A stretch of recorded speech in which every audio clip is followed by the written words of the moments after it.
Alors je ne vous donnerai pas 15 techniques que vous n'allez jamais utiliser, je vais vous en donner une seule.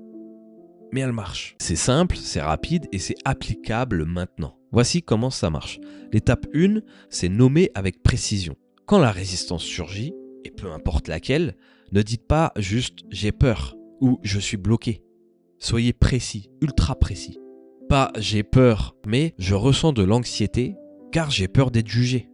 Pas je suis bloqué, mais une part de moi résiste par peur de découvrir mes vraies limites.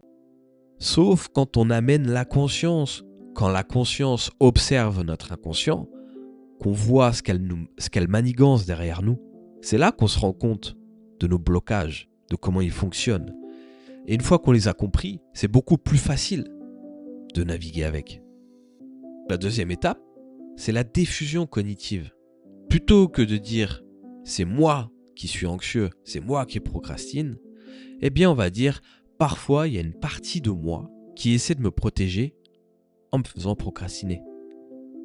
Dans le premier cas, la résistance c'est vous, c'est votre identité, c'est votre inconscient avec votre conscient fusionné. Et dans le deuxième cas, la résistance c'est une seule part de vous, qui est en dehors de votre conscience, qui agit comme un élément extérieur sur vous.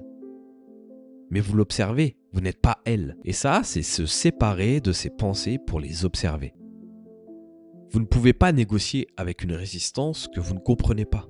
C'est pour ça que c'est important de se poser des questions et d'essayer de détecter assez souvent, dès que vous vous sabotez, qu'est-ce qui vient de se passer. Parce que ça vient jamais de vous, de votre conscient.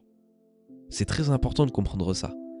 De défusionner avec ces pensées qui arrivent constamment.